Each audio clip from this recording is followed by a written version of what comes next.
ذرا توجہ فرمائیے. حضرت خالد بن ولید کا نام سنا ہے؟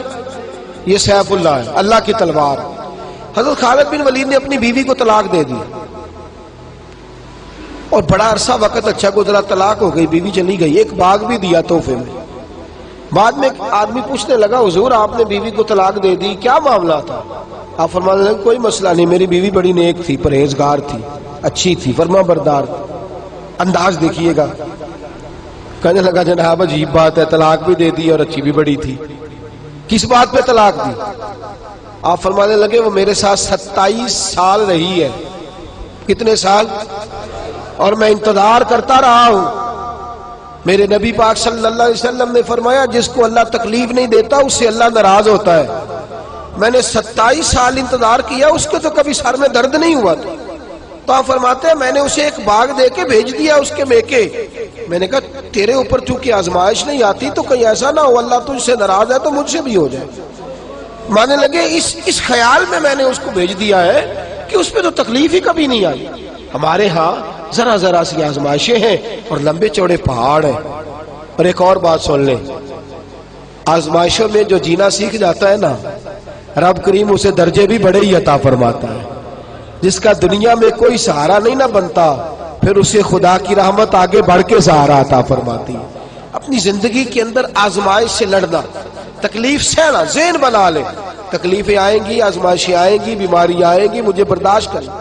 جس کے اندر برداشت ہے اس کا حوصلہ بہت بڑا ہے، اور جو برداشت سے آ رہی ہے وہ ختم ہو جائے گا. میرے رسول کریم صلی اللہ علیہ وسلم کی صحابیہ حضرت اسماء بنت ابی بکر صدیق، جناب صدیق اکبر رضی اللہ تعالی عنہ کی صاحبزادی ہیں، حضرت عائشہ کی بڑی بہن ہے. یہ وہی ہے جو غار ثور میں میرے نبی کو کھانا پہنچایا کرتی.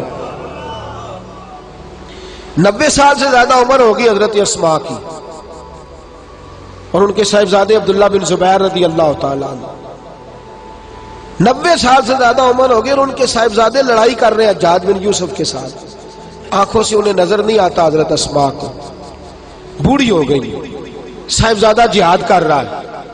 حضرت عبداللہ بن زبیر اپنی والدہ کے پاس آئے اور آ کے کہنے لگے اماں میرے کچھ ساتھی بھاگ گئے ہیں، کچھ کمزور ہو گئے، حجاج کے ساتھ میرا مقابلہ ہے. والدہ بڑا کم نظر آتا ہے، پریشان ہے، 90 سال سے زیادہ عمر ہے. اور ماں گلی میں جھگڑا ہو رہا ہو تو بیٹے سے کہتی ہے بیٹے تو اندر آ جا جلدی سے، تو نہ بیچ میں حصہ لے لے.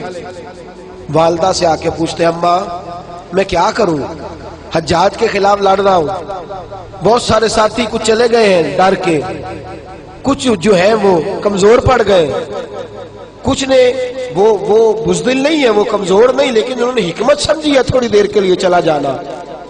ماں کہنے لگی بیٹے پہلے تو یہ بتا کہ تو حق پہ ہے کہ نہیں، دولت کے لیے تو نہیں لڑ رہا، اقتدار کے لیے تو نہیں لڑ رہا. کہنے لگے اماں قسم اللہ کی عزت کی میں حق پہ ہوں، میں فکر امام حسین کا وارث ہوں، میں ظالموں سے لڑ رہا ہوں.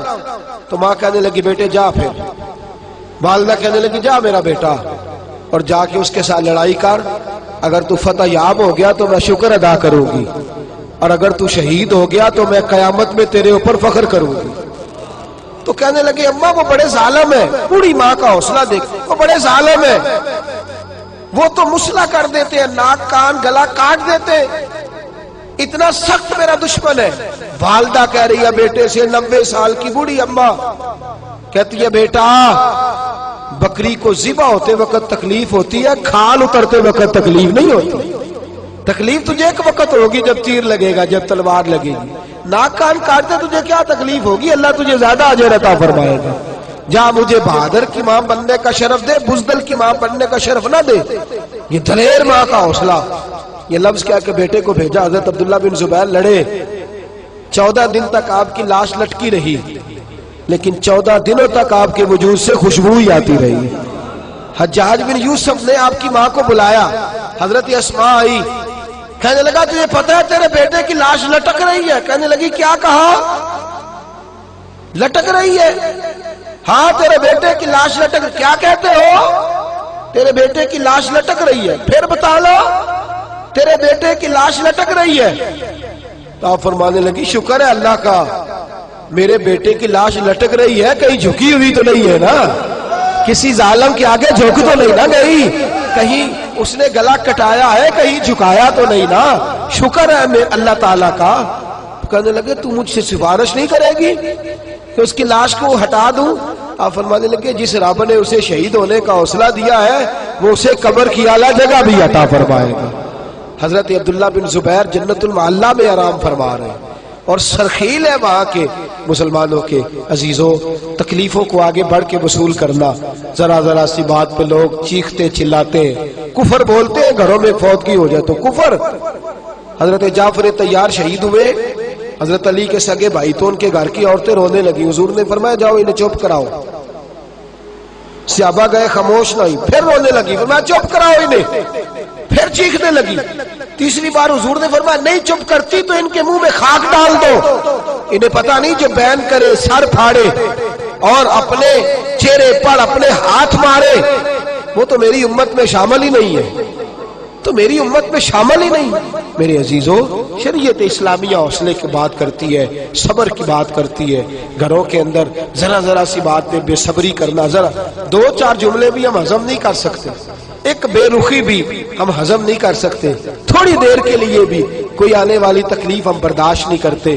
بے صبری ہے, ہماری کم حوصلہ ہے اور تحمل مزاجی سے دور چلے گئے ہیں, اس لیے ہمارے غم بھی روز بروز بڑھتے چلے جا رہے ہیں. رب کائنات کی بارگاہ میں یہ التجا کیا کرے اللہ ہمیں حوصلے عطا فرمائے اور ساتھ رب کریم ہمارے اوپر وہ والا فضل فرمائے اس طرح وہ اپنے نیک بندوں پر فضل فرماتا ہے. اور اللہ ہمیں حوصلے اور صبر کے ساتھ زندگی کے ایام گزارنے کی توفیق عطا فرمائے. ہمیشہ مدحت خیر الانام میں گزرے. دعا ہے یہ عمر درود و سلام میں گزرے. آخر دعوانا ان الحمدللہ.